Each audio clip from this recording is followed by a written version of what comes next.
Muito boa noite a todos e a todas, sejam todos muito bem-vindos a um novo projeto que nós estamos começando aqui, especificamente dentro do ADMKT.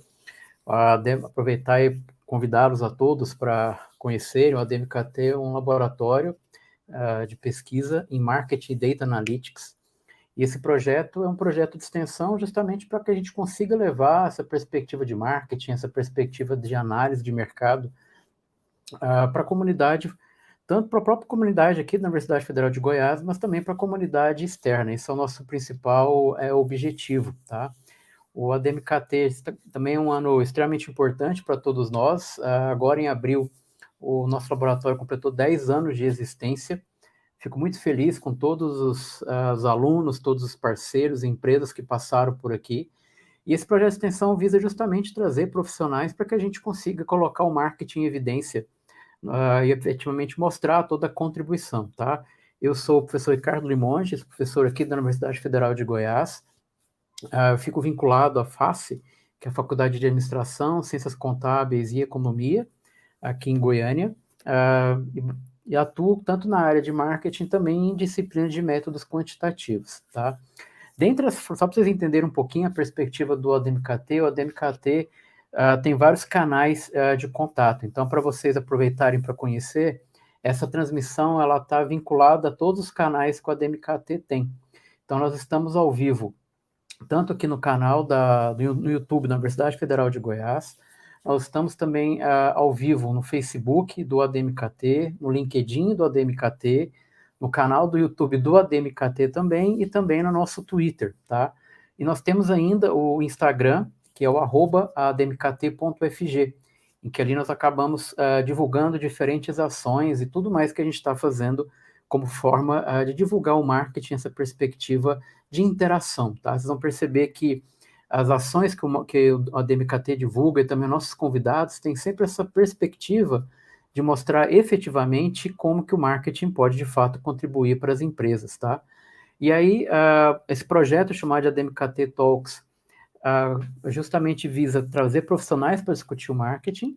A nossa primeira edição está sendo hoje com um baita de um convidado, que é o professor Vitor Nogami. Já aproveitar e também já convidar vocês, na semana que vem, a gente vai ter uma segunda edição com o Eduardo Pezzi, mesmo canal, mesmo horário, só que vai ser na segunda, no dia 20, para que vocês já comecem a colocar na agenda para vocês começarem a mergulhar mais nesse universo tão bacana que é o marketing, tá? De antemão, antes de apresentar formalmente o grande Vitor, perspectiva para que vocês interajam ao máximo, tá?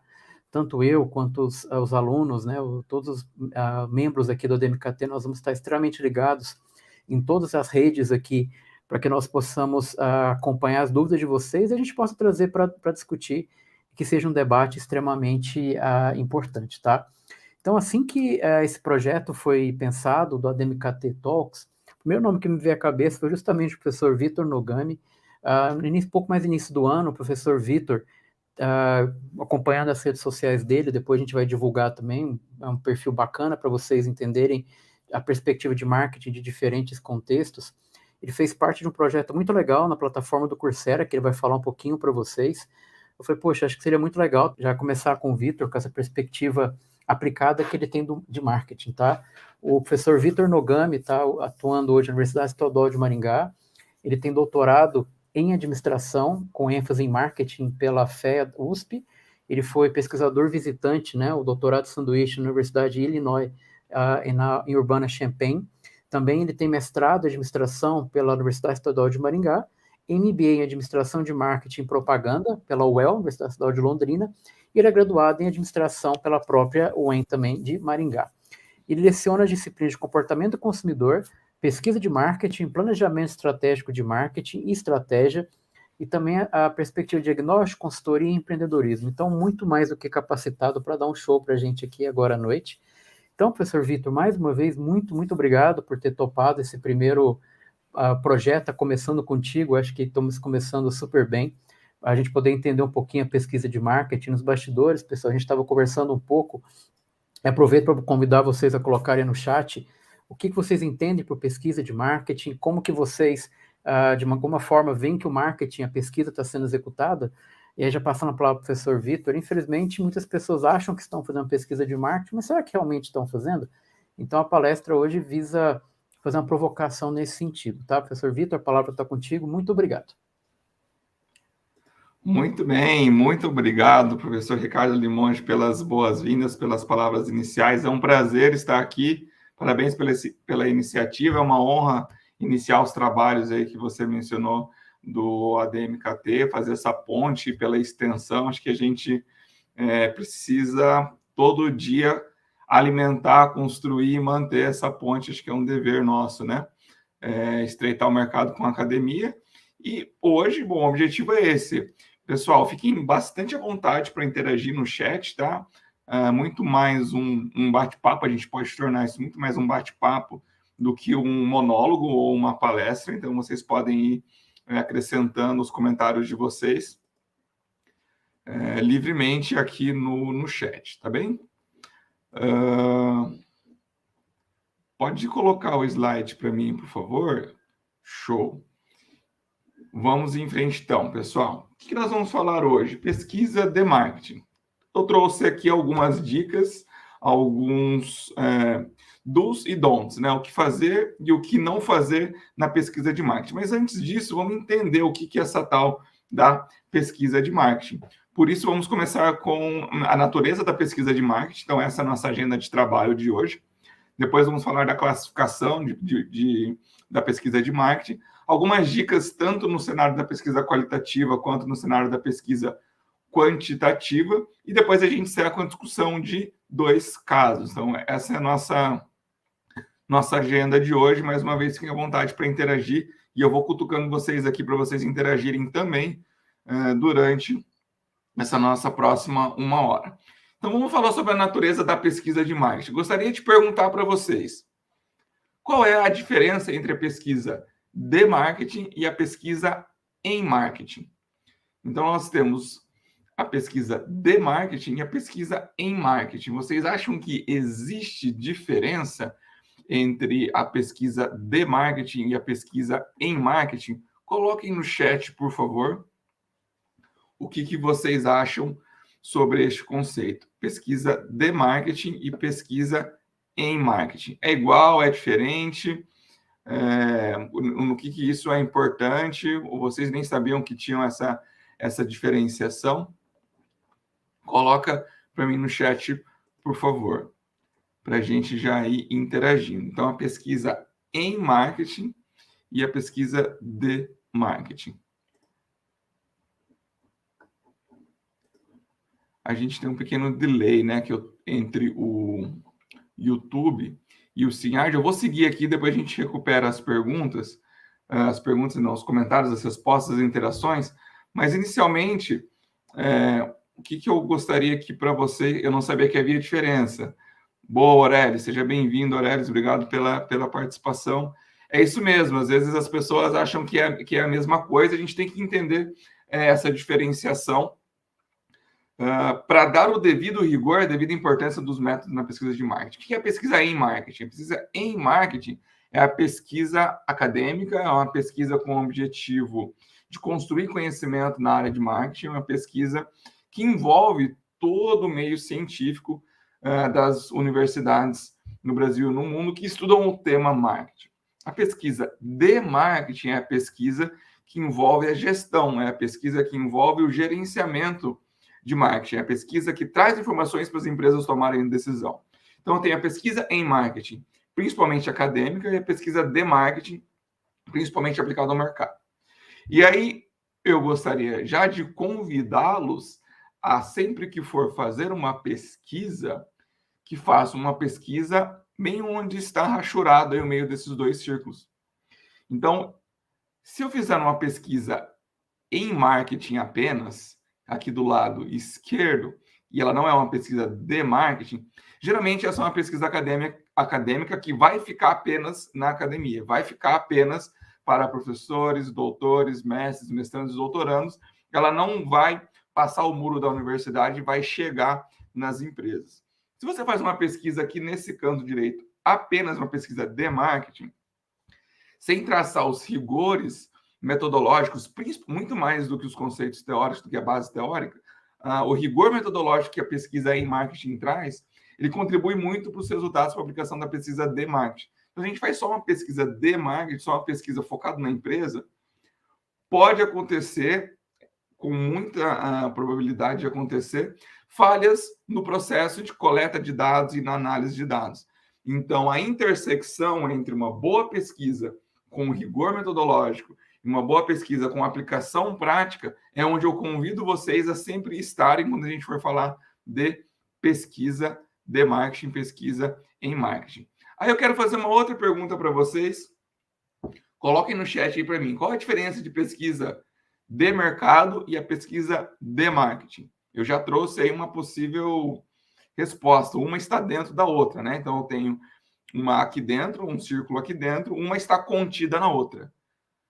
Um círculo maior, uma é a pesquisa de mercado e a outra é a pesquisa de marketing. A gente já viu que a pesquisa em marketing é a pesquisa acadêmica, a pesquisa com maior embasamento teórico e principalmente para a gente aqui, uma pesquisa com maior rigor científico do ponto de vista metodológico. E a pesquisa de marketing é uma pesquisa orientada para as empresas. E eu tenho uma diferença entre a pesquisa de mercado e a pesquisa de marketing. É muito comum a gente pensar que a pesquisa de mercado é a maior e a pesquisa de marketing é a menor, mas na verdade é o contrário. A pesquisa de marketing é uma pesquisa, a pesquisa de mercado, que está dentro do círculo, essa menor, é uma pesquisa focada em um mercado específico, geralmente uma pesquisa feita com um segmento de mercado. Por isso a pesquisa de mercado, com um segmento de mercado.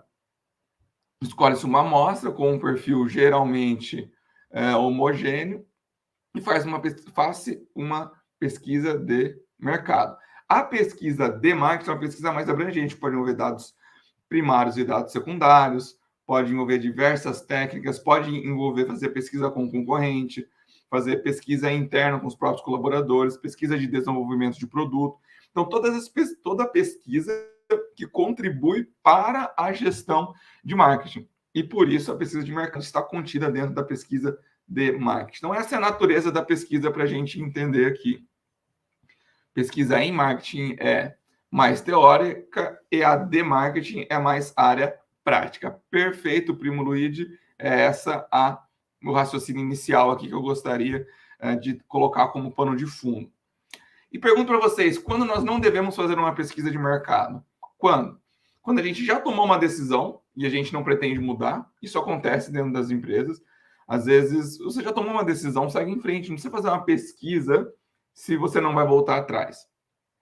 Quando o custo da pesquisa ele supera os ganhos potenciais em relação aos seus resultados. Então, às vezes, a pesquisa ela é muito cara, muito complexa, muito difícil, muito demorada. Compensa eu arriscar tomar uma decisão sem fazer uma pesquisa, porque se der errado, o custo vai ser menor do que se eu tivesse feito a pesquisa. É um contexto também que a pesquisa não precisa ser feita. E um caso que parece piada, mas acontece muito. Para provar que você está certo, que uma pessoa está certa em relação aos colegas de trabalho. Em grandes empresas, pessoal, acontece. Às vezes tem gente que fala, então você não está acreditando em mim, eu vou fazer uma pesquisa só para provar que eu estou certo. E orçamentos gigantescos da área de marketing acabam sendo despejados na pesquisa apenas para resolver questões de vaidade dentro das empresas. Alguns mitos e verdades da pesquisa de mercado e da pesquisa de marketing. Responde para mim no chat. Pesquisa de mercado, pesquisa de marketing custa caro? Sim ou não? Mito ou verdade? A pesquisa de mercado e a pesquisa de marketing custa caro. Mito ou verdade? O que vocês acham?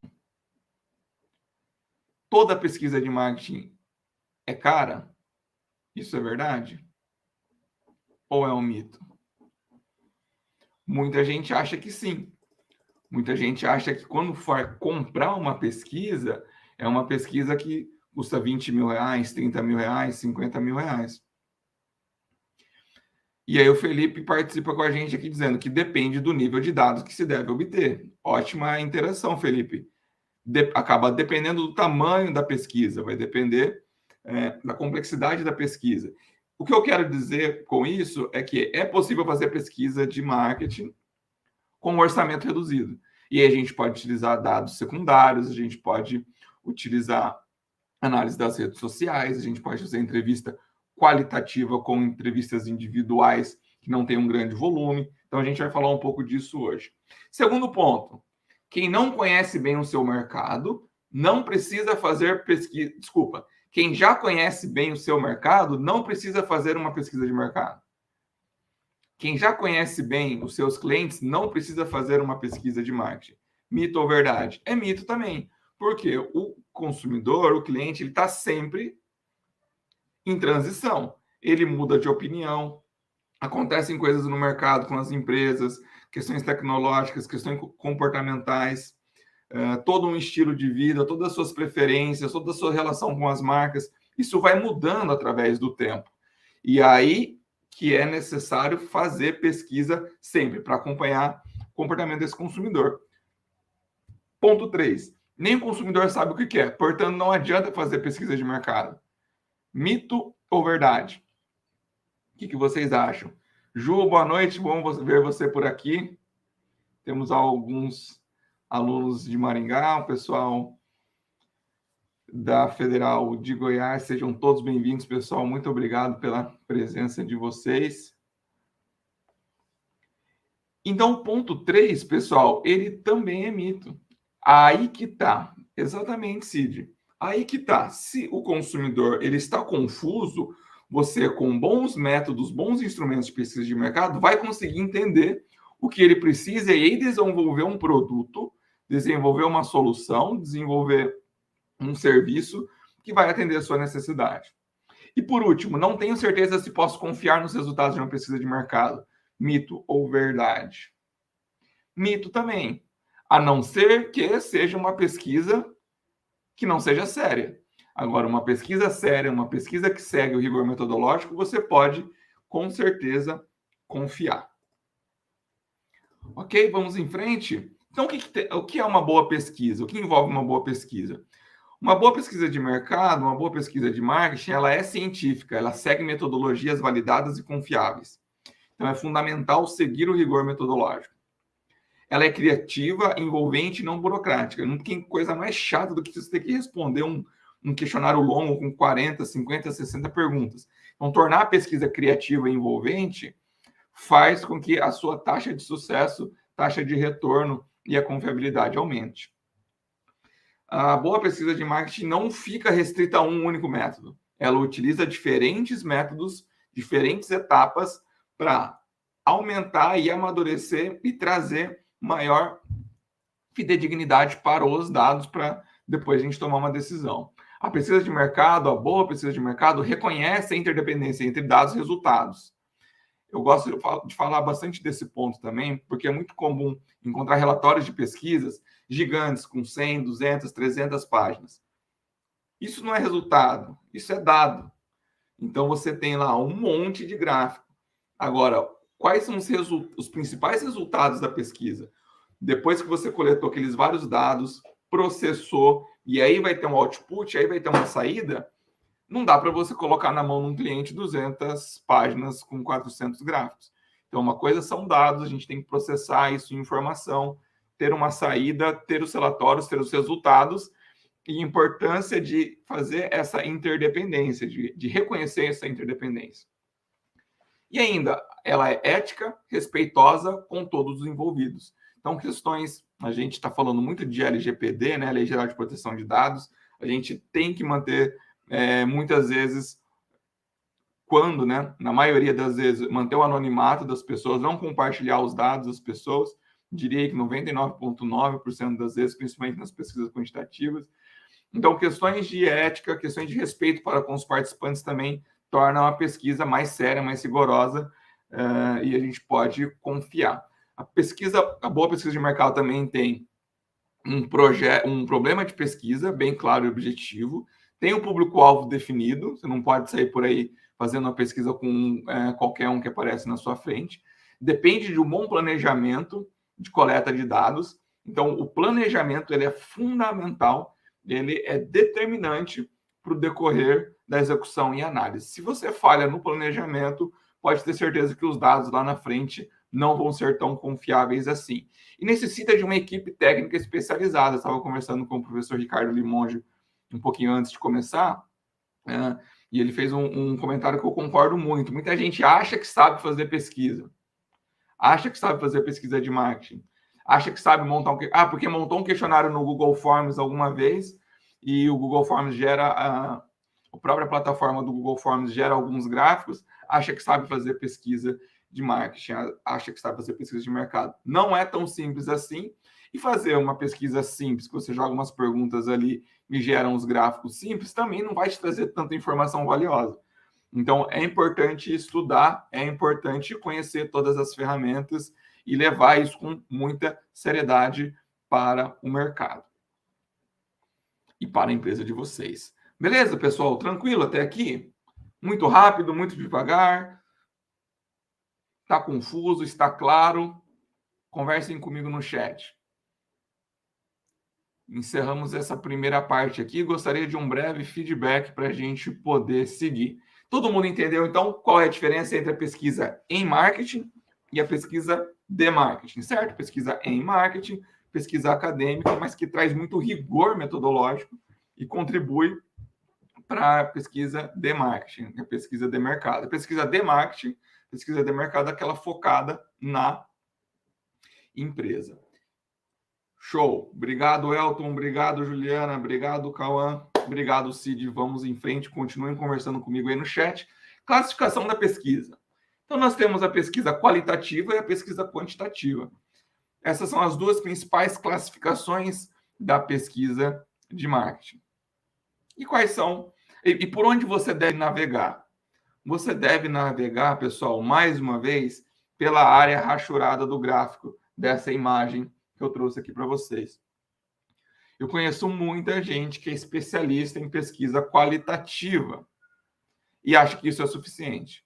E muita gente que é especialista em pesquisa quantitativa e acha que isso é suficiente. Pior, acha que a pesquisa que ele ou ela domina não é só suficiente, como é melhor do que a outra. E aí a quant para qual e a qual para quant. E eu não tenho dúvida que a formação, tanto da pesquisa quantitativa quanto da qualitativa para um profissional, coloca-o em um patamar superior em relação aos demais. Então, conhecer qual é a melhor forma de analisar, de coletar os dados, de entender, do ponto de vista qualitativo, que a gente pode entender as emoções, as sensações. A gente pode ir onde a pesquisa quantitativa não chega. A gente pode chegar onde a pesquisa quantitativa não chega. E ter um bom domínio da estatística, da elaboração de questionário, da elaboração de gráfico, com certeza. Elaborar gráficos é uma habilidade fundamental. Tem muita gente no mercado com um monte de banco de dados, mas não consegue processar isso porque não consegue criar bons gráficos, ou gráficos que sejam fáceis de analisar e que contribuam para a tomada efetiva de decisão das empresas. Então, casar esses dois mundos é fundamental. Mais uma vez, use o rigor metodológico da pesquisa acadêmica junto com a relevância prática do mercado dentro das empresas e faça uma boa pesquisa. Trabalhe as ferramentas e técnicas da pesquisa qualitativa junto com as ferramentas e técnicas da pesquisa quantitativa e faça um ótimo trabalho que vá revelar informações importantes sobre o seu consumidor para tomar boas decisões. Vamos falar aqui um pouquinho sobre os dois tipos de pesquisa. Pesquisa qualitativa. Eu gosto desses três verbos quando a gente fala da pesquisa qualitativa. Pesquisa qualitativa vai explorar, ampliar e aprofundar. Então, ela vai explorar um fenômeno ou um assunto. Imagina que a gente quer explorar um assunto que a gente não conhece. Começar pela pesquisa qualitativa é ótimo. Então, a gente vai explorar um determinado fenômeno. Depois que a gente explora, pesquisa qualitativa permite que a gente amplie a discussão e o conhecimento sobre esse assunto, esse fenômeno. Então, a gente explora e depois amplia. E se você já conhece esse mercado, esse fenômeno, esse assunto, então a gente pode, com a pesquisa qualitativa, também aprofundar a discussão e o conhecimento sobre esse assunto ou fenômeno. Então a gente pode explorar, depois ampliar e depois aprofundar. Se eu já conheço, eu posso ampliar e depois aprofundar. E se eu já tenho um bom conhecimento amplo sobre o assunto, mas quero aprofundar, eu posso ir direto e aprofundar. A pesquisa qualitativa permite trabalhar nesses níveis, desde o momento que você tem pouca informação sobre determinado assunto, até o momento que você já tem bastante informação e você quer se especializar. Acompanha comigo. Obrigado, Eliane, pelo feedback. Continua conversando comigo aqui, interagindo, deixa sua dúvida. Também estou adorando estar aqui com vocês. Acompanhe comigo no chat. O que eu quero dizer por assunto ou fenômeno?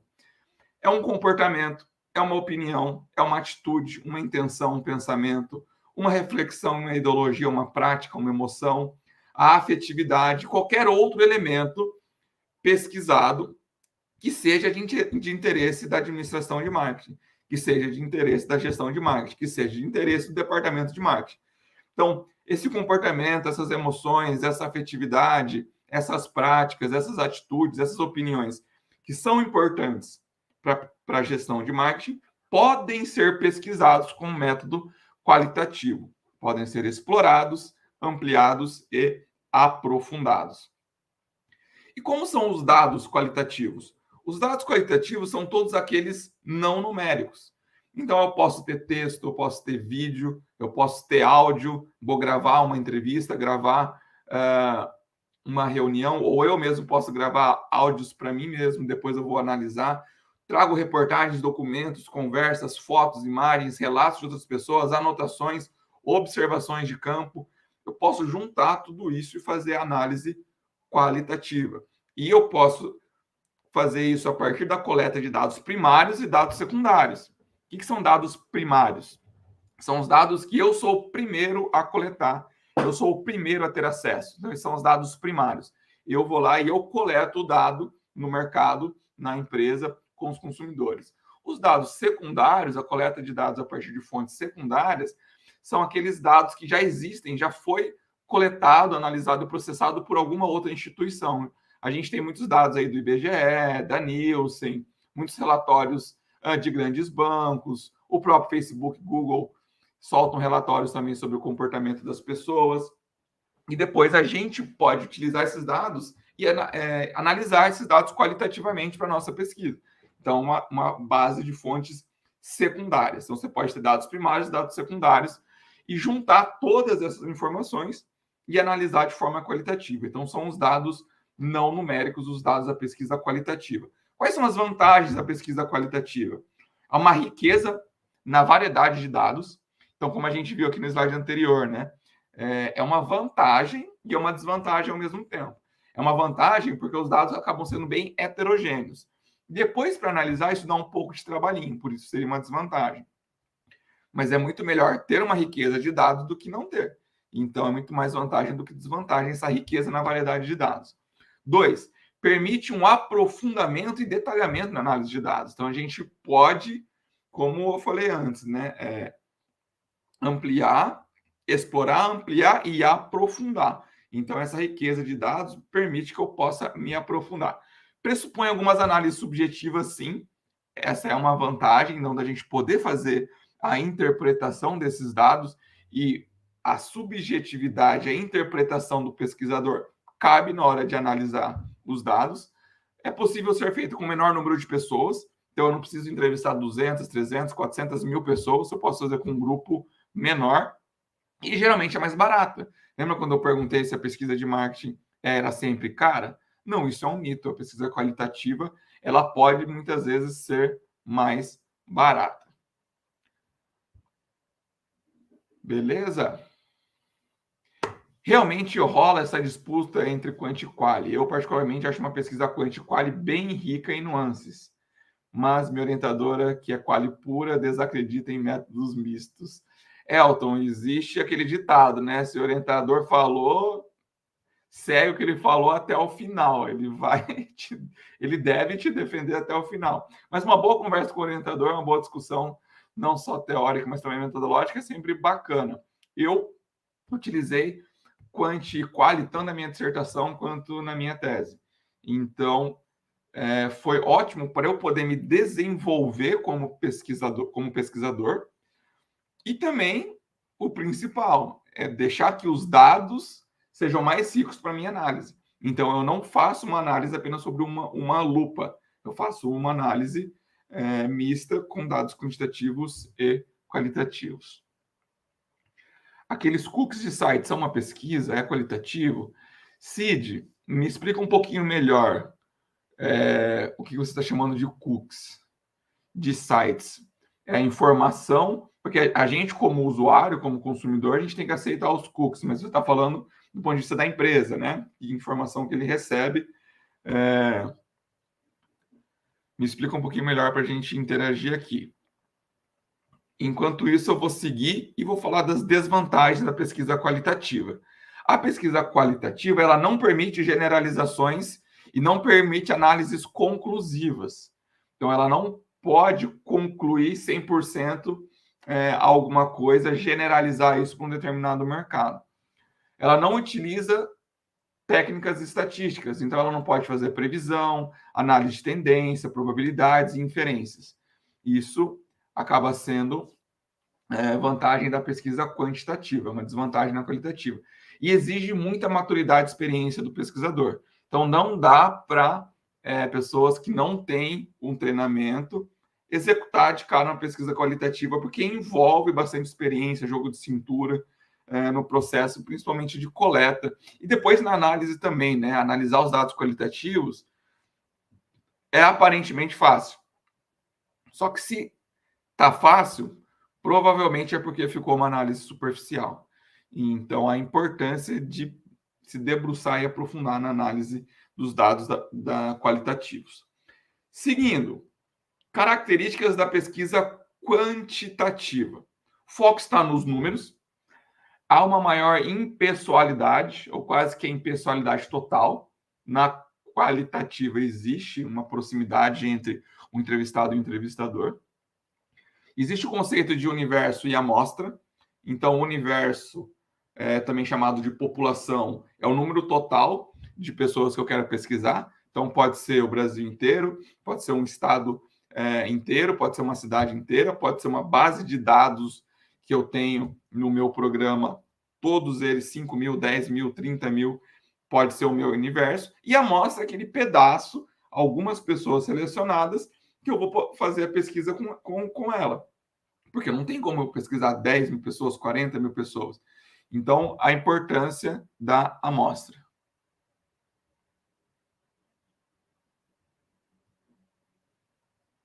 Ok? Que mais? A pesquisa quantitativa é realizada com mais frequência, principalmente no mercado. Ao uso de questionários e formulários, há uma pequena diferença entre formulário e questionário, mas isso acaba ficando também... acaba sendo desconsiderado pelas pessoas. O questionário é aquele que existe um aplicador. O aplicador, ele aplica um questionário. Então, quando eu tenho uma pessoa perguntando para outra. O formulário é aquele auto-preenchível. Então, eu mesmo preencho, respondo o formulário.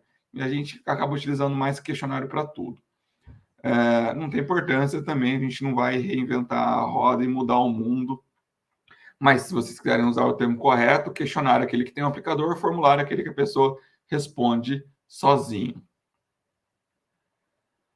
Uso de estatística para análise. E usa as questões fechadas e objetivas.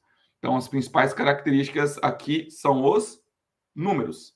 Por isso, a gente pode gerar gráficos, análises estatísticas. Para isso, a gente tem que ter questões objetivas, com alternativas. enquanto que na pesquisa qualitativa as questões não podem ser objetivas, pelo contrário, elas têm que trazer uma boa reflexão nas respostas.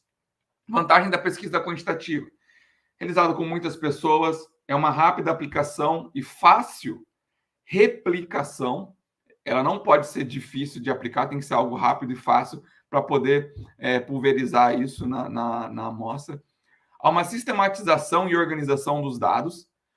Então, você lembra lá nos dados qualitativos que você tinha um monte de tipo de dado diferente? Aqui eu tenho só números, eu coloco num banco de dados com linhas e colunas. Isso gera uma sistematização e uma organização maior. Eu posso comparar e eu posso replicar, isso é uma vantagem. Eu posso generalizar e tirar conclusões destes dados. Então, são características importantes da pesquisa quantitativa. Desvantagem da pesquisa quantitativa: ela tende a ser mais complexa, principalmente pela coleta. A fase de coleta ela é bem difícil. Às vezes tem um custo maior, há um menor controle dos respondentes, porque você vai ter lá 200, 300, 400 pessoas respondendo. Você acaba perdendo um pouco o controle. Tem que ter uma equipe bem treinada. Ela é menos flexível. Então, depois que você monta um questionário, você não pode... Começou a aplicar, você não pode mudar mais, se a coleta já começou, enquanto na pesquisa qualitativa você pode. Ela permite poucos ajustes no meio do caminho, a qualitativa permite mais. E ela pode não se aprofundar tanto como a pesquisa quali. Então, se ela pode fazer inferências, ela pode generalizar, mas às vezes ela não consegue ir lá no fundo, no consciente, no subconsciente das pessoas, a qualitativa pode. Notaram, pessoal, a importância das duas e como elas se complementam? Quero que vocês saiam daqui hoje com essa certeza de que vocês têm que dominar os dois métodos de pesquisa. Cid, depois se você quiser reformular a pergunta, fica à vontade, tá? Eu trouxe aqui esse slide que, digamos, que resume bem essa tabela, as principais características da qualitativa e da quantitativa. Então, eu compartilhei esse material com o professor Limonge. Quem tiver interesse pode falar com ele, depois pode compartilhar. Esse é um slide que resume bem quais são as características qual e quant. Claro, você não pode ficar só nessa tabela resumo, tem que entender como um todo. Mas com essas informações nesse slide aqui, não vou falar linha por linha, célula por célula, mas você consegue comparar muito bem aqui a pesquisa quantitativa e a pesquisa qualitativa pelas suas principais características. Então, a pesquisa qualitativa ela permite um aprofundamento que a quantitativa não permite, ela chega onde a quantitativa não chega. Já a quantitativa ela permite conclusões de generalizações que a qualitativa não permite. Ela oferece uma precisão que a pesquisa qualitativa não oferece. Logo, elas têm que ser utilizadas como complementares. Lembra lá aquele gráfico onde eu tenho uma intersecção entre os dois tipos de pesquisa? É isso que eu estou querendo dizer aqui novamente. Elas não podem ser opostas nem concorrentes. Elas têm que ser complementares. Se você consegue explorar os dois métodos, com certeza você vai ter uma pesquisa mais confiável, com dados mais relevantes para trazer insights para a sua tomada de decisão. E aí, eu gosto muito desse slide também. Gostaria de perguntar para vocês qual é a linha do tempo da pesquisa quantitativa e qual é a linha do tempo da pesquisa qualitativa. Notem que eu tenho a linha do tempo de cima, que ela está dividida em planejamento, coleta e análise. E a análise é o período maior dessa linha do tempo.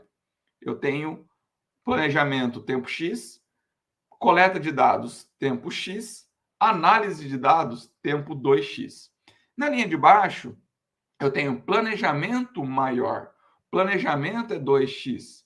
A coleta continua sendo x e agora a análise passa a ser x. Então, na linha do tempo de cima, eu tenho análise de dados mais demorada. Na linha de baixo, eu tenho a fase de planejamento mais demorada.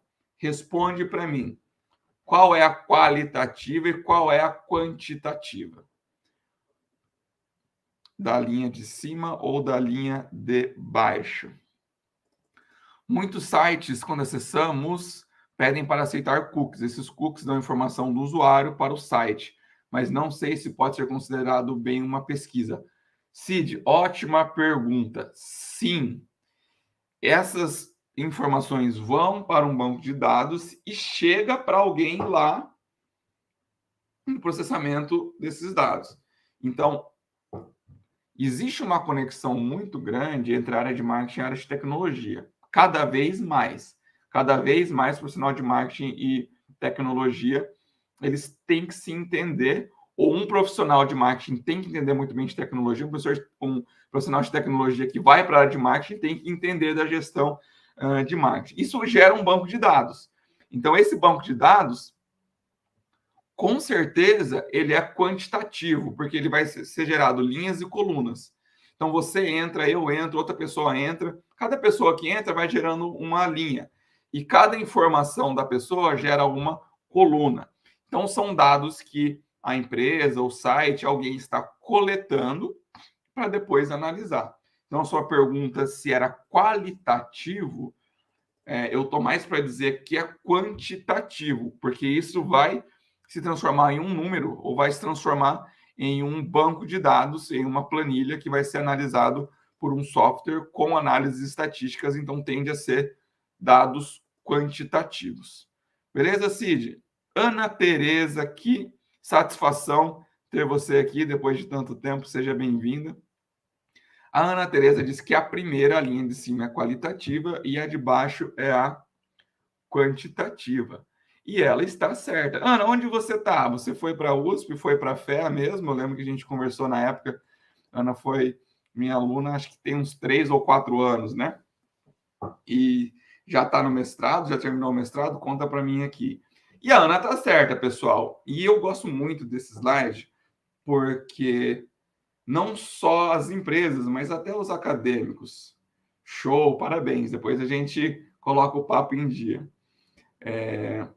Não só as empresas, vai defender amanhã no dia histórico. Frio na barriga. Então, hoje você está aqui só relaxando e deixando a cabeça ficar um pouco mais tranquila para amanhã sua defesa. Grande dia.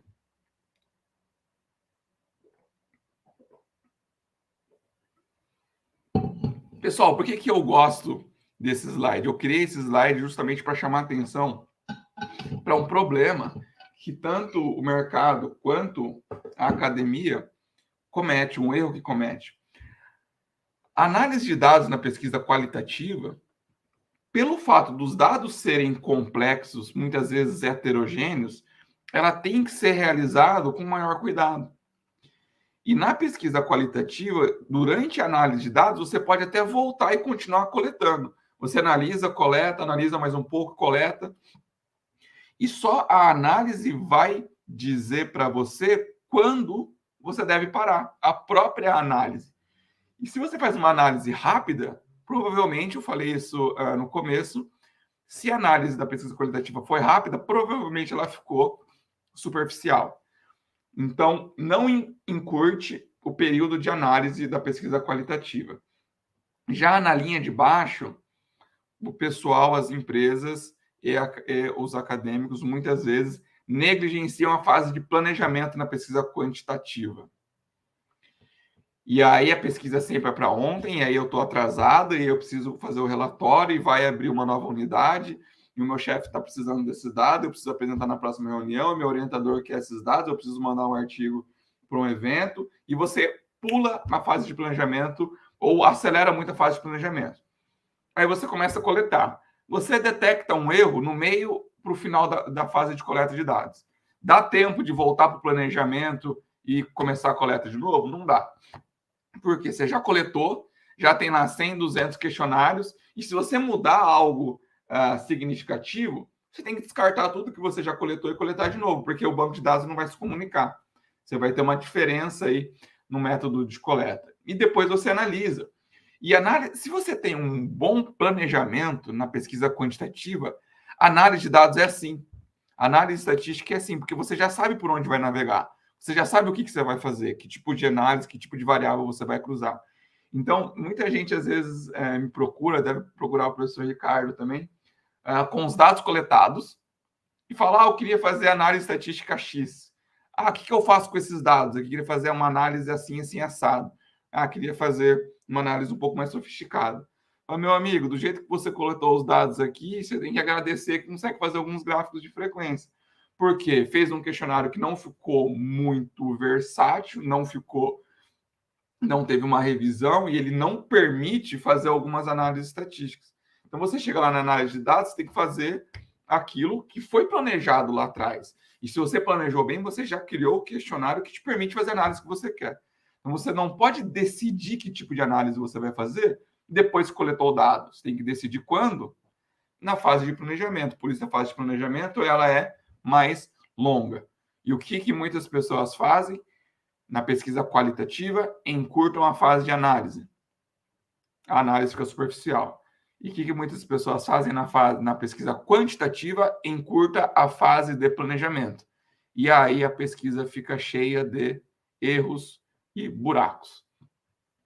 Eu considero esse slide o mais importante, o mais legal, o mais... que eu daria mais atenção para todos aqui, tanto quem vai focar em mercado e quem vai focar na academia. Isso é porque esse slide não está no livro, eu criei esse slide da minha cabeça, da prática, da experiência. E eu não vejo as pessoas falarem desta forma com essa organização em termos de linha do tempo. Então, eu gosto muito desse slide, eu acho que é uma reflexão importante, talvez uma das mais importantes para a gente hoje, em termos de pesquisa quant e quali.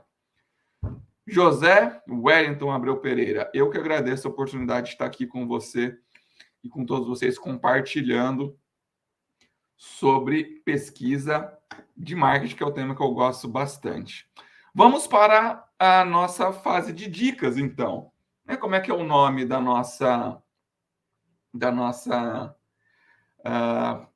nosso bate-papo de hoje? Juliano Dugovitch, satisfação. Boa noite, Vitão. A coleta de dados por meio de cookies está sendo impactada pela LGPD, Lei Geral de Proteção de Dados? Esse é um tema muito sensível, muito sensível. E sim, ótimo você ter feito essa pergunta, que vai ao encontro com a pergunta do Cid. E aí a gente poderia ficar horas falando da LGPD, não sou especialista, e vai faltar especialista de LGPD no mercado para as grandes empresas, depois para as médias empresas. A LGPD diz que, qual é o seu principal argumento?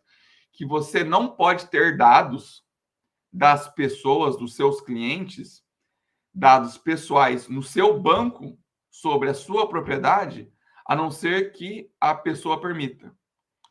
Então, se o cookie gera uma informação que a empresa vai guardar e eu não permitir isso, eu posso ir lá e falar, você tem que apagar os meus dados, eu não permiti.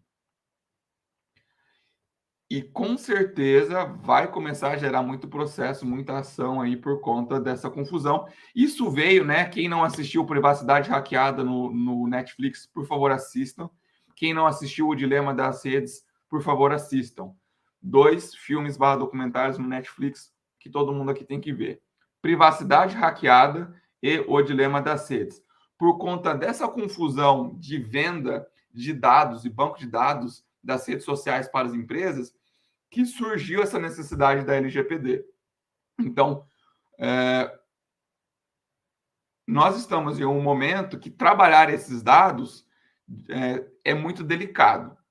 Por isso, nos questionários, você sempre tem que colocar que a pessoa aceita compartilhar os dados, colocar um item lá, eu aceito, e trabalhar os dados de uma maneira anônima, anônima, né? Anonimizado. Tem essa palavra, né? Acho que na lei, anonimizado. Significa que você tem um dado, mas esse dado não identifica a pessoa. Então, você pode utilizar os dados, gerar os gráficos, gerar as análises, trabalhar com eles, divulgar esses dados, desde que você não consiga localizar e identificar aquela pessoa individualmente. Então, isso que é anonimizar os dados. E aí, a gente vai ver os próximos capítulos da LGPD, com certeza, nas grandes empresas primeiro, mas isso vai chegar aqui para a gente. Obrigado pela participação, pela pergunta, Juliano. Elton, haverá lista de presença? Acredito que sim. Aí a gente, no final, a gente fala sobre isso. Cid, é muito estranho, você pesquisa qualquer coisa na internet e depois aparece diversos anúncios sobre pesquisa. Isso entra nos algoritmos, isso entra na parte de análise de dados, que é sobre pesquisa também, mas muito mais sobre a parte de tecnologia, quando eu falo, né, daquela intersecção em marketing e tecnologia, isso já está programado.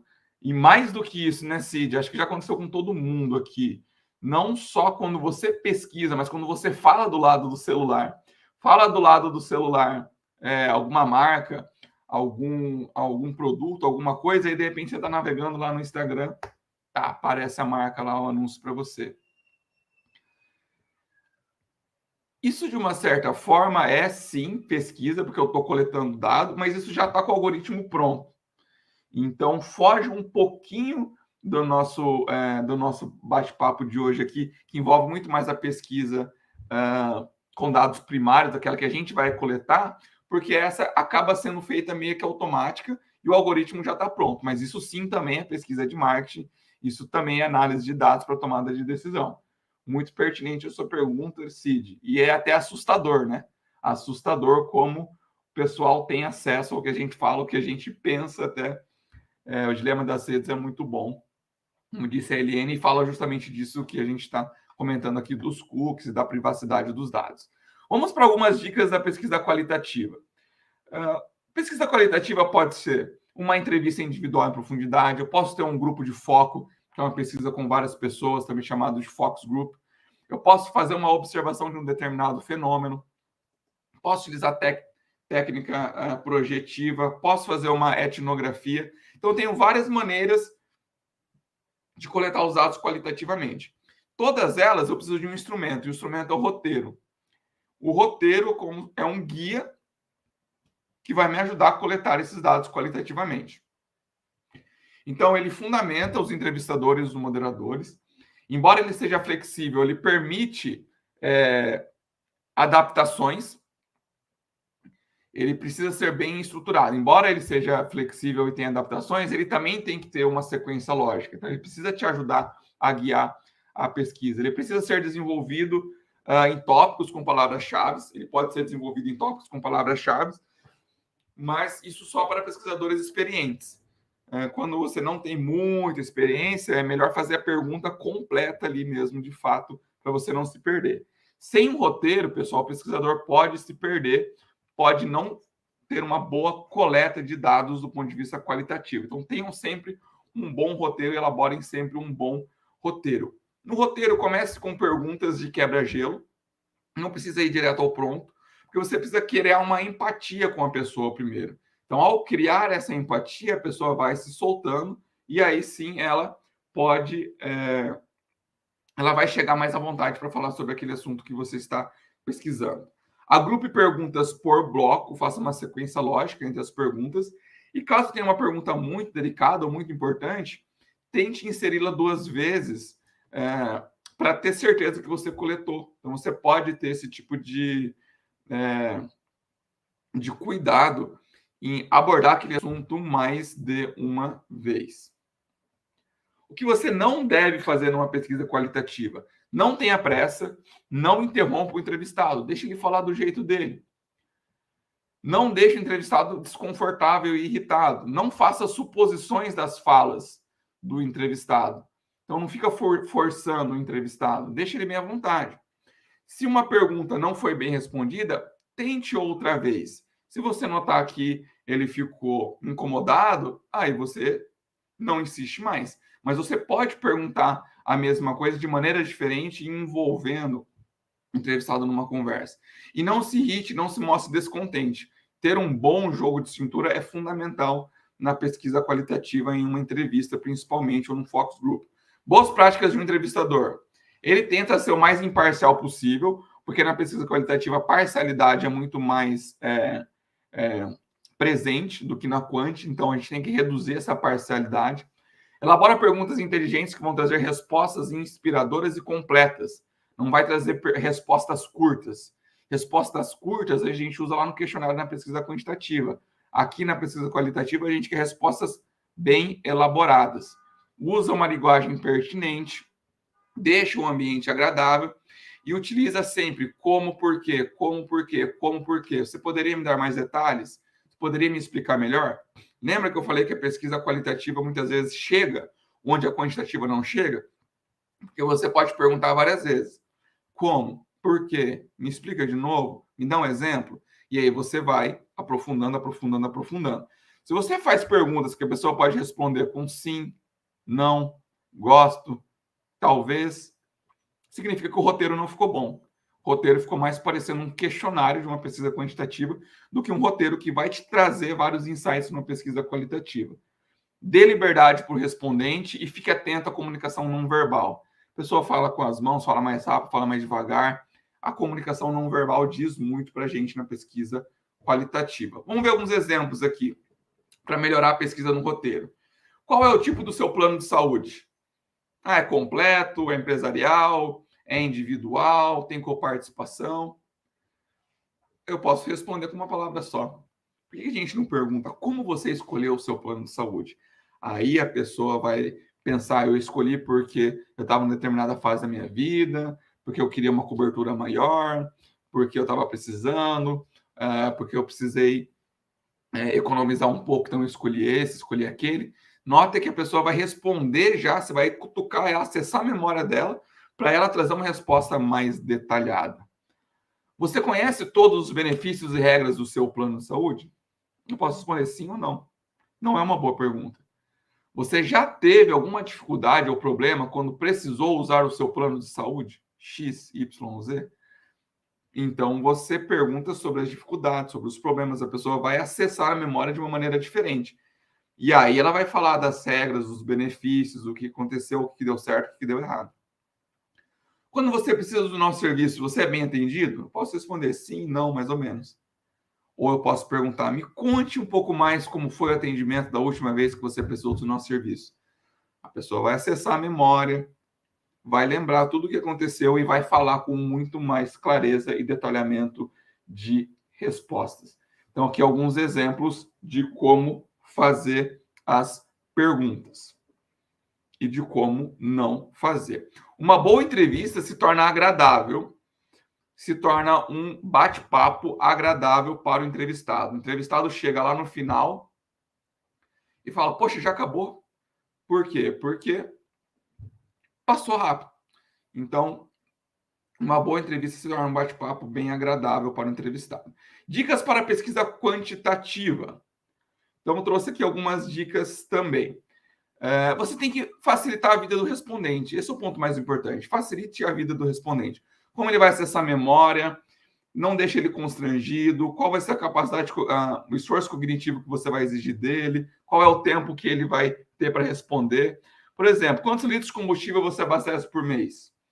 Até 50 litros, 50, 100 litros ou mais de 100 litros.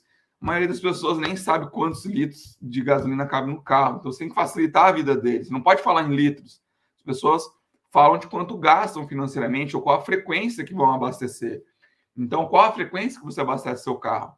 Aqui um exemplo de como melhorar uma pergunta no questionário. Então, aqui a gente já está na pesquisa quantitativa. A gente tem que criar questões objetivas, fáceis e rápidas de responder. Outro exemplo, como você chegou até a nossa empresa? Indicação de amigos, familiares, outdoor, TV, rádio, redes sociais. Eu vou dar uma acelerada aqui, tá, pessoal? Só por conta do tempo, para a gente não avançar muito. Então, eu ia perguntar para vocês, mas eu já vou trazer a resposta para a gente avançar aqui. Qual é o problema dessa questão?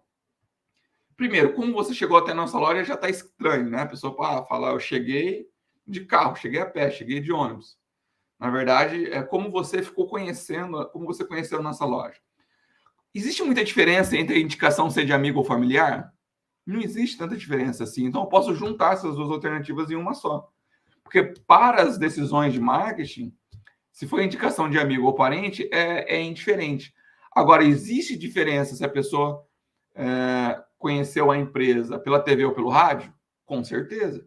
Se eu anuncio na TV, ou se eu anuncio no rádio, se eu anuncio nos dois, qual está funcionando melhor? Então, eu tenho que separar. TV é uma alternativa, rádio é outra. E com certeza eu posso colocar outros ali, para deixar a pessoa à vontade para trazer outras respostas. Então, tome muito cuidado com as alternativas, estruture bem as alternativas, imagine como o respondente vai raciocinar dentre as alternativas que você vai colocar para ele e coloque elas sempre de uma forma bem ponderada. Aqui uma outra pergunta. Por que você gosta de frequentar o shopping center X, beta Y, Y literis Z? Por quê?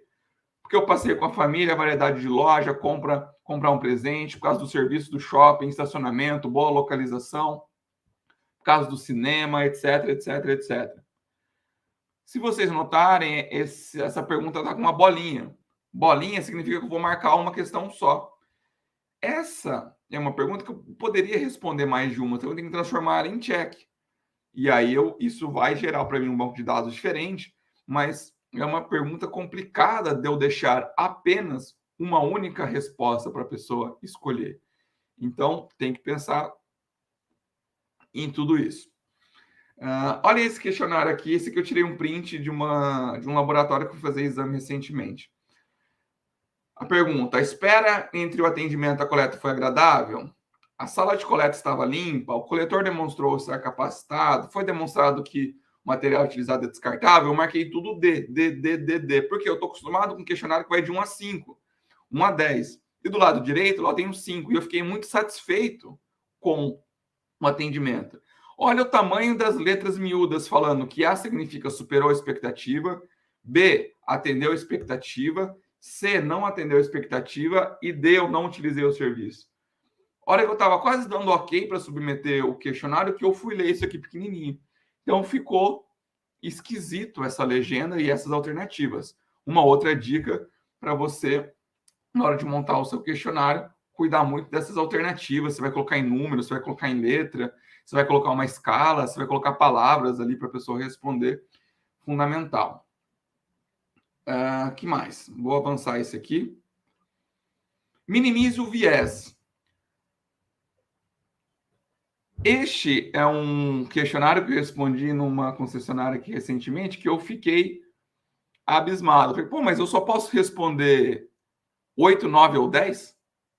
Então, se o atendimento... Qual o grau de satisfação? Ruim, bom, ótimo. Eu tinha que dar nota 8, 9 ou 10. Eu falei, pô, por pior que tenha sido o atendimento, o resultado dessa pesquisa vai ser que a satisfação foi 8. Todo mundo vai dar 8, 8, 8, 8, 8. Foi muito ruim. Você vai lá gerar um relatório, o nível de satisfação 8. Você fala, pô, tá ótimo. Eu achava que ia ser menos, 8 tá bom. Então, aqui tá totalmente enviesado.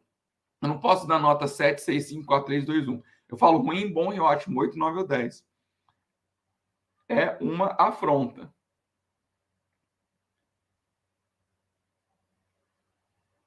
Avalie nosso atendimento. Excelente, ótimo, bom, regular. Eu tenho 3 alternativas que avaliam positivamente o atendimento e uma que é neutra. Eu não tenho nenhuma negativa. Ruim, péssimo. Então, ela está tendenciosa. Excelente, ótimo, bom e regular. Então, isso são coisas que você não deve fazer na hora de elaborar um questionário. Você tem que minimizar o viés ao máximo. Ok? E por último, pessoal, nunca deixe de realizar o pré-teste. Pesquisa mascarada, Cid, exatamente. Nunca deixem de realizar o pré-teste, pessoal. O que é o pré-teste? Você faz uma pesquisa com uma pequena amostra, uma amostra parecida com aquela que você vai realizar a pesquisa no final, para ver se precisa melhorar as perguntas, para ver se precisa melhorar o plano amostral. Pessoal, eu nunca fiz uma pesquisa de mercado ou de marketing, ou em marketing acadêmica ou empresarial, onde o pré-teste não me revelasse alguma alteração que eu tivesse que fazer no meu questionário final. Então, o pré-teste sempre revela informações importantes no final do processo de elaboração. Ok? Pessoal, estamos chegando ao final. Acredito que em 10 minutos eu termino, acho que menos até. Então, continua focado aqui comigo. Eu estou vendo algumas mensagens aí da questão da lista, né? Ao final, o professor Ricardo vai entrar aqui com a gente, aí ele fala, a Celice também está verificando ali. Mais 5, 10 minutinhos, eu encerro. Preste atenção agora nos casos. Estamos chegando no final. Trouxe 2 casos aqui para a gente explorar, tanto da pesquisa qualitativa quanto da pesquisa quantitativa.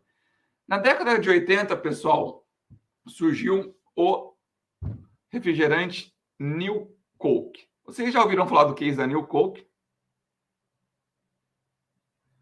New Coke. Lá na década de 80, a Pepsi estava crescendo muito. E ela estava começando a incomodar a Coca. E a Coca, líder nos Estados Unidos desde 1900 bolinha, desde 1800 e alguma coisa. Ela já operava e já era líder de mercado há muito tempo. A Pepsi começou a fazer o teste cego e veicular isso na televisão nos Estados Unidos inteiro. E o resultado do teste cego mostrava que a Pepsi era mais... O pessoal escolhia mais a Pepsi do que a Coca. E a própria Coca fez o teste cego para ver se era verdade mesmo.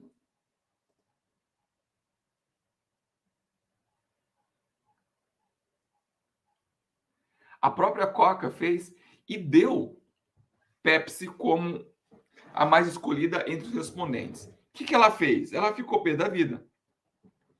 Ela criou uma nova fórmula. Ela foi lá, pesquisou e falou, eu preciso lançar uma nova Coca. Não é possível que a Pepsi seja mais saborosa do que a nossa Coca, que é líder de mercado há muito tempo. Eles criaram uma nova fórmula. Depois de muito teste, muita pesquisa, e criaram a New Coke, uma nova Coca. Essa Coca foi um fracasso. Por mais que no teste cego ela estivesse ganhando da Pepsi, porque eles desenvolveram uma fórmula que ganhasse da Pepsi. Qual era o fator determinante? Açúcar. Quanto mais doce, o equilíbrio ali do doce fazia com que o refrigerante fosse mais escolhido. Por que foi um fracasso? Porque as pessoas não queriam uma New Coke. Elas queriam a Coca-Cola clássica. Porque o valor afetivo, o valor sentimental da Coca-Cola não estava na fórmula, não estava no sabor. Estava na emoção, estava no sentimento. Então, apenas a pesquisa qualitativa poderia revelar essas informações subjetivas no inconsciente e no consciente das pessoas. Que as questões emocionais era o que mais importava para os clientes da Coca, e não a sua fórmula em si. Todo mundo queria a Coca-Cola de volta, não queria uma New Coke, porque tinha um vínculo afetivo com a Coca de muitos e muitos anos. Foi um caso de fracasso porque faltou sensibilidade e utilizar uma pesquisa qualitativa. Um outro case aqui de uma pesquisa quantitativa, o último case de hoje, também sobre refrigerante, foi identificado ali no final dos anos 90, começo dos anos 2000, que o consumo de refrigerante estava diminuindo demais.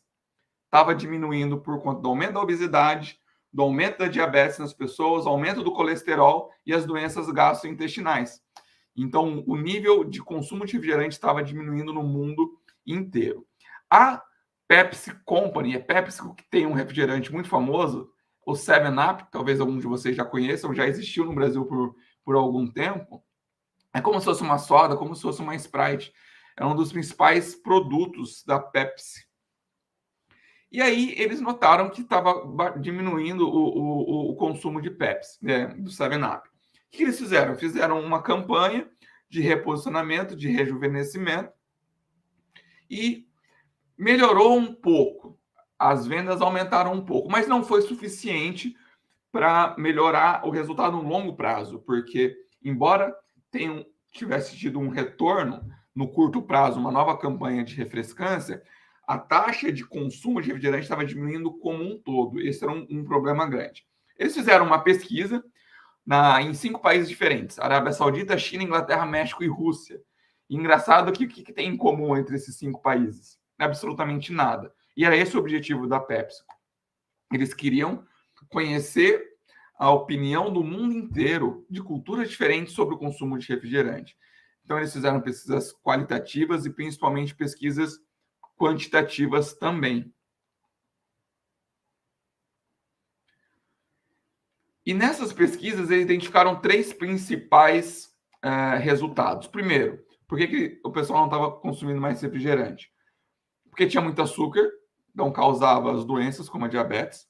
Tinha muito gás, causava um desconforto, as pessoas não estavam mais acostumadas ou não queriam mais aquele gás todo no refrigerante. E tinha um maior interesse por produtos naturais. Tem até hoje, naquele momento, isso estava ganhando bastante força. Então, eles criaram um produto que chamava Splash Up. O Splash Up, eu achei interessante porque eles manteram o up do 7-Up, manteram o 7 ali na letra L, se você olhar ali, a letra L é como se fosse o 7, então trouxe muito do 7-Up antigo. Tiraram açúcar, tiraram gás, tiraram corante. Então deixou de uma forma mais, digamos que apropriada para o gosto do consumidor. Porém, esse produto foi um fracasso. Por quê?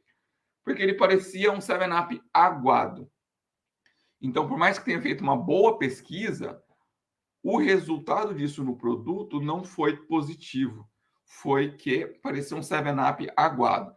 Continuaram fazendo pesquisas, qualitativas e principalmente quantitativas nesse caso. Eles identificaram que a mesma coisa, menos açúcar, mais saúde, mais produtos naturais, mais vitaminas. E aí uma pesquisa in loco mostrou que uma possível alteração no ponto de vendas poderia ser a saída por esse produto. Já era visto como um produto aguado. Eles foram lá e tiraram mais o açúcar, colocaram mais água, menos gás e mais vitaminas. No 7-Up, no Splash Up, que já era aguado. Mas eles foram para o mercado e com dado nas pesquisas analisadas, eles mudaram esse novo produto de gôndola. Aqui está o segredo do sucesso desse produto. Eles tiraram esse produto de perto da geladeira dos refrigerantes e colocaram perto das gôndolas das águas. Isso nas padarias, no supermercado. Então, por meio dessas pesquisas, dessas observações, eles notaram que o local onde estava posicionado o produto no supermercado, na padaria, fazia muita diferença. E aí, depois foi criado uma nova marca, um novo produto, um novo lançamento, foi colocado mais próximo das águas do que dos refrigerantes nos supermercados e é um produto de sucesso até hoje. Qual é o produto que eu estou falando? Esquece o link da chamada e fala para mim qual é o produto que eu acabei de descrever aqui do case. Quem sabe?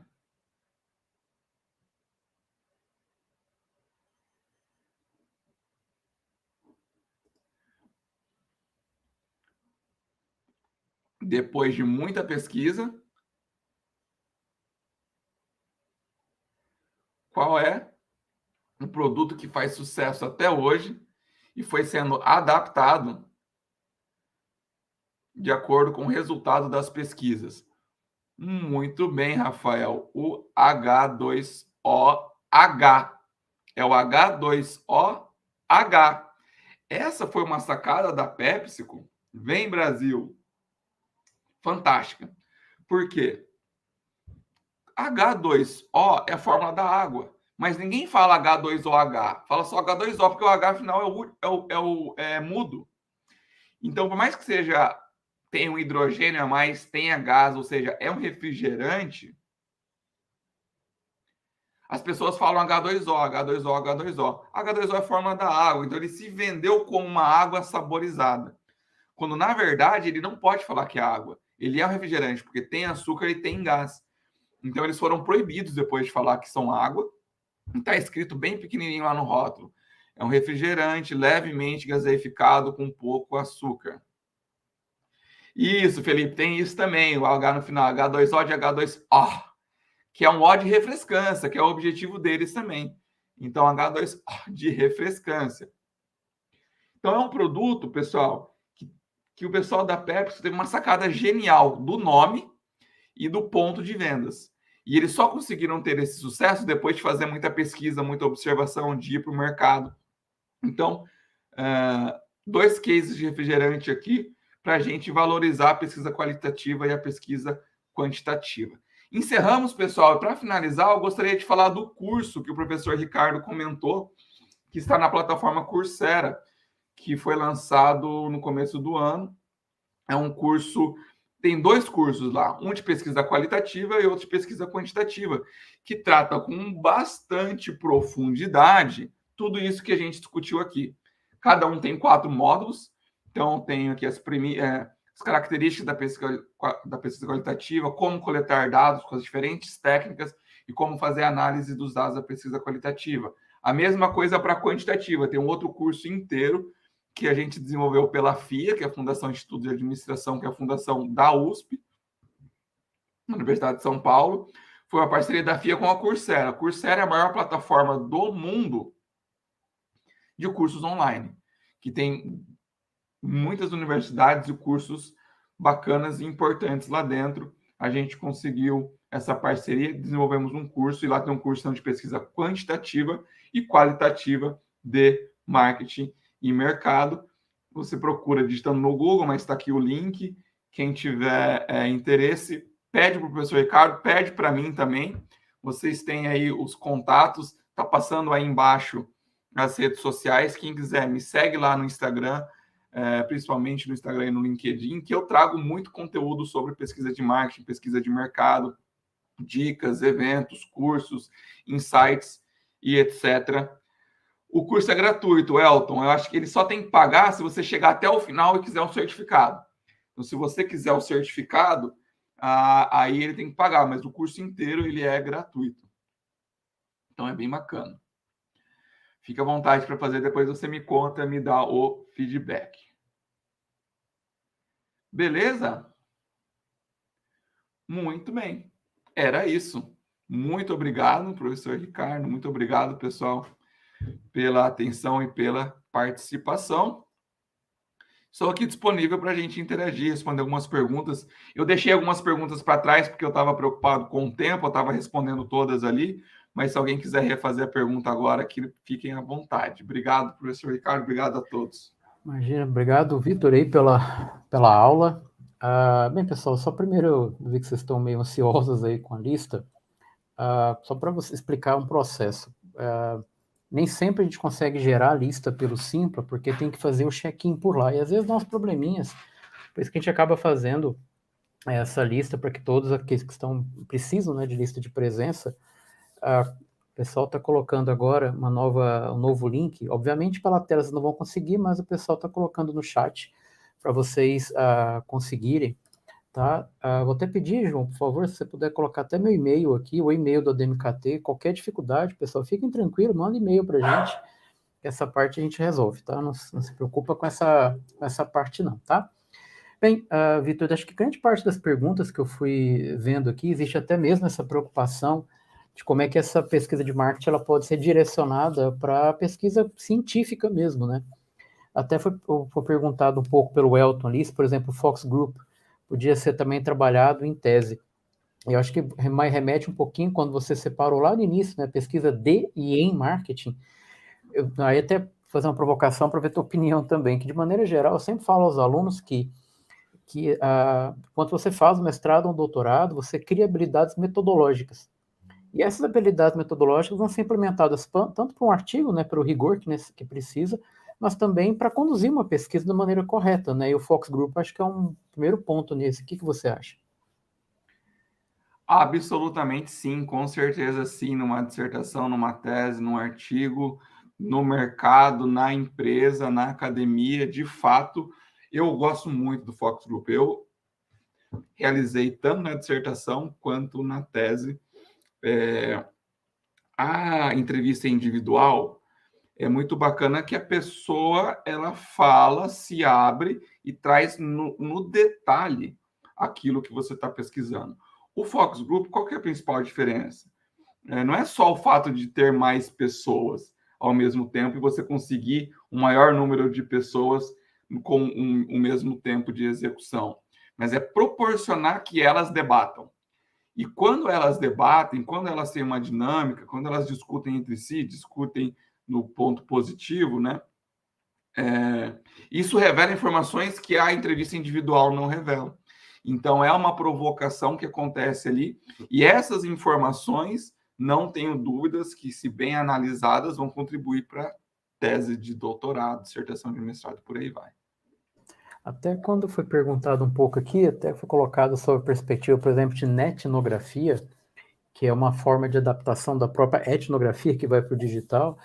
Quando a gente está, acho que um pouco antes, né, comunidade de marca, que quando surgiu lá no Facebook, isso agora também as empresas acabam monitorando, né, Vitor, que teoricamente é uma metodologia que surge na academia, mas depois ela é direcionada também para trabalhar com essa perspectiva. Eu acho que é interessante quando você coloca até aquela tela em que você coloca as células, vai mostrar que efetivamente esse portfólio que a gente aprende nas disciplinas metodológicas, elas são aplicadas.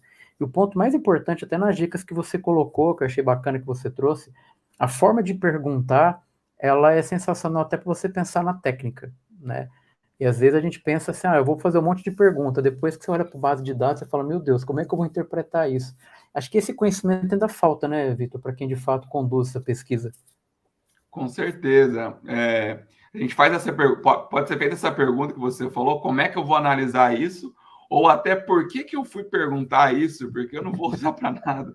É aquela falta de planejamento que eu comentei naquele slide do tempo, né? Então, para responder essa pergunta, eu foco no planejamento. Quanto mais tempo é dado para o planejamento, a fase de análise tende a ser muito mais fluida. Se a fase de análise está travada, é porque você está com o dado na mão ali e você meio que não sabe muito o que fazer. Às vezes, a pesquisa qualitativa pode até trazer isso quando você está procurando dados novos. Mas, na maioria das vezes, se está perdido lá na fase de análise, é porque talvez faltou um pouquinho mais de cuidado na fase de planejamento. Aí tem uma frase, Vitor, até para te ouvir, assim, eu brinco com os alunos, quem já foi meu aluno já deve ter ouvido, que em geral, porque assim, aqui especialmente na nossa graduação, o pessoal pode fazer a modalidade de plano de negócio. E aí, quando você começou a tua apresentação, você fala que tem que tomar cuidado para a pesquisa de marketing não validar o que a pessoa quer, ela acaba direcionando. E vocês me lembrar o comentário que eu faço, que é o seguinte: em geral, nos planos de negócio que eu acabo avaliando, todo mundo fica rico e o payback dá um ano. É impressionante como todo mundo fica rico. Aí é interessante isso, né? Assim, as pessoas acabam fazendo pesquisa de mercado para validar uma ideia, mas aí é aquela história, né? Em marketing a gente tem uma variável que é a intenção de compra. A intenção não é o dinheiro no bolso, né? Como é que você vê essa questão das pessoas fazerem a pesquisa e efetivamente não concretiza e fala que a pesquisa não serve para nada? Como é que você vê isso aí com a tua experiência? Ótima reflexão, ótima pergunta. Isso, de fato, é uma culpa no cartório, né? Eu acho, que não é tudo isso mesmo. Então, mais uma vez, né, aquela falta de rigor. Se você faz uma pesquisa que você confia e aí faz um plano de negócios com análise financeira correta, com todos os cálculos tributários, que muitas vezes o problema está ali, é o problema que é gerado depois. É falta de conhecimento na gestão tributária.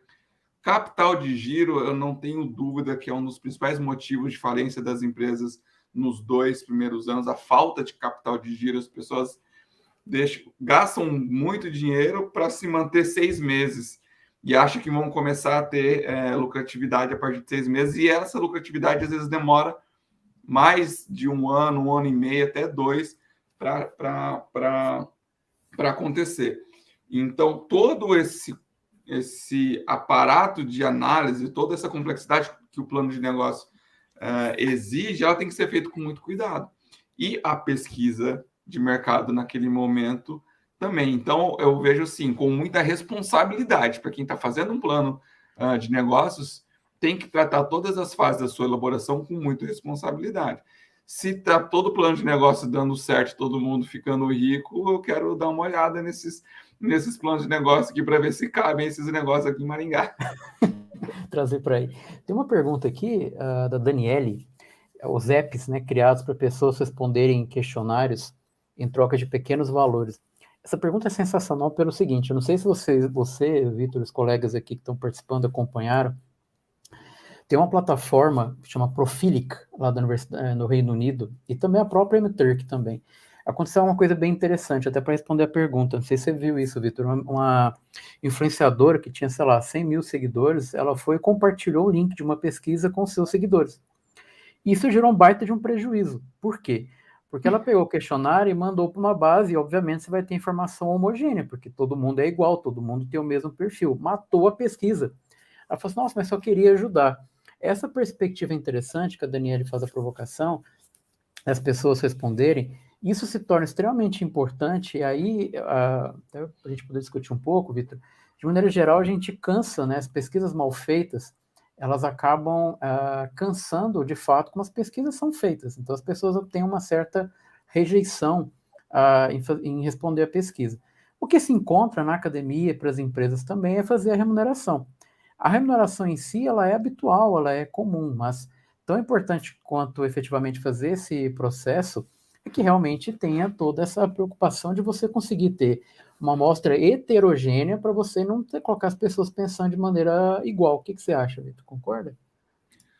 Com certeza, ótima pergunta, Daniele. Muito boa esse ponto de reflexão, porque a tecnologia hoje ela tem que ser aliada, não pode ser nossa inimiga. Então, eu vejo da seguinte forma essas plataformas.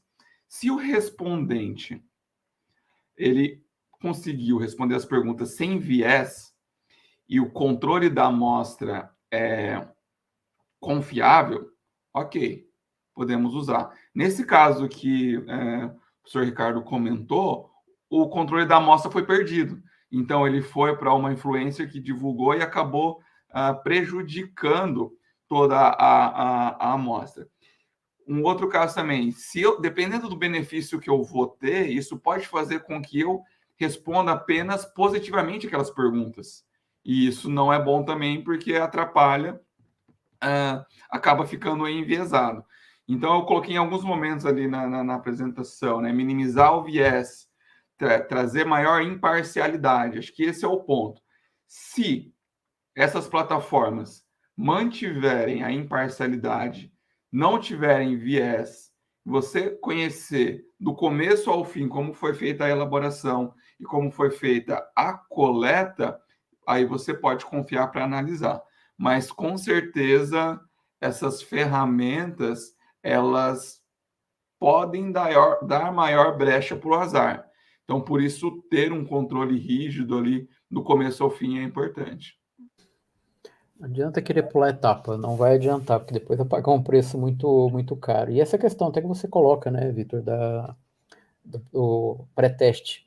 Às vezes, como pesquisador ou também como empresário, a vontade de sair correndo, aplicar para todo mundo, e depois você fala, ih, caramba, esqueci isso, faltou aquilo, é quando viu já era, né? Você já queimou o cartucho. Uma frase que eu sempre replico também em sala. Eu nunca fiz uma pesquisa, tanto de mercado quanto acadêmica, onde o pré-teste não tivesse revelado alguma alteração importante para a versão final do relatório, do questionário. Então, toda pesquisa tem que ter pré-teste, e todas as pesquisas que eu fiz, e olha que já são muitas por muito tempo, em todas elas o pré-teste me revelou alguma coisa que eu tinha que mudar. Então, não pode, de maneira alguma, como você falou, pular etapa. Excelente. Bem, Vitor, então aproveitar, te agradecer demais aí pela oportunidade de primeiro contato que a gente está tendo aqui, portas super abertas aqui do ADMKT, da Universidade Federal de Goiás, para que a gente replique esses momentos, tanto aqui quanto também na Universidade Estadual aí de Maringá. Já falei, acompanho muito o que você faça, indico para os alunos também seguirem, parabéns aí pelo trabalho, as pesquisas que eu vejo que você faz de mercado, de seguro, de shopping, que eu vejo que você coloca bastante no seu perfil. Bacana que tira essa questão de achar que acadêmico só faz coisas para acadêmicos. Tem que ser isso mesmo, né? Tem que abrir a porta e jogar para fora para a gente conseguir fazer essa interação. E agradecer também, pessoal, a todos que puderam participar, que ficaram com a gente aqui, e fazer aí dois breves convites para vocês. Na semana que vem, na segunda-feira, também às 19h30, a gente vai falar um pouquinho sobre empresas direcionadas ao marketing, que é uma perspectiva de marketing driven, assim como tem os dados, mas também tem a perspectiva de marketing, que é com o Eduardo, ali de Caxias do Sul, que vai falar um pouquinho para a gente alguns exemplos no varejo. E agora, daqui a pouquinho, saindo daqui, eu vou estar indo para o perfil do ADMKT, conversar com duas alunas do nosso MBA aqui em Marketing Estratégico, que é a Amanda e a Natália. O ADMKT vai estar aqui na Campus Party, em Goiás, agora na sexta-feira. A gente vai falar um pouquinho de que a gente vai levar para lá. E muito é isso, sabe, Vitor? Essa perspectiva de pesquisa, essa perspectiva de pesquisa aplicada, que eu vejo que basicamente o que você faz também. A teórica é importante para a base, mas eu tenho que influenciar quem está lá na ponta. Então, Vitor, muitíssimo obrigado aí pela tua presença, viu? Eu que agradeço, Ricardo. Foi um prazer. É sempre gostoso e prazeroso falar do que a gente gosta, falar do que a gente faz.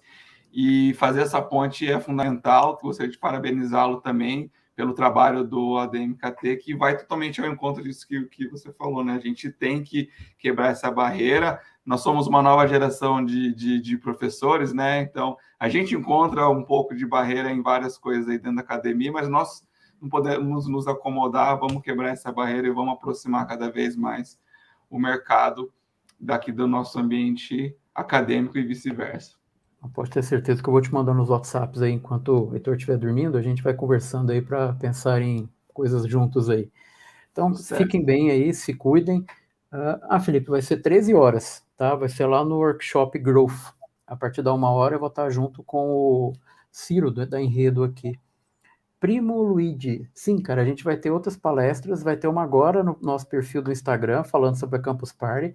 Na segunda-feira, a gente está falando sobre empresas direcionadas a marketing, e tem mais coisas aí, então o João está colocando para nós aqui embaixo.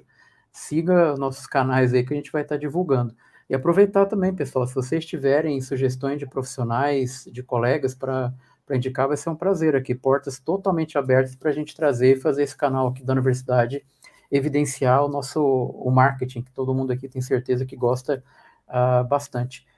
Aí uma pergunta para o Vitor ali, Vitor. O primo Luiz está perguntando se vai valer horas ali para alguém participação nos eventos aqui. Eu não sei como é que fica para vocês. Acabou dando certo o link ou não? Deu. A gente passou um outro formulário aqui, aí a gente preenche e manda para vocês ao longo da semana.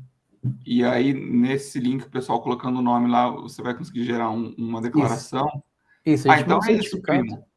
Primo e todos os colegas da UEM, todos os alunos, obrigado pela participação também que vocês tiveram aqui com a gente. Vi muitos alunos e ex-alunos aqui. Tendo o certificado que o professor Ricardo vai conseguir gerar, é só protocolar lá, como vocês já fazem de costume, que vai valer sim.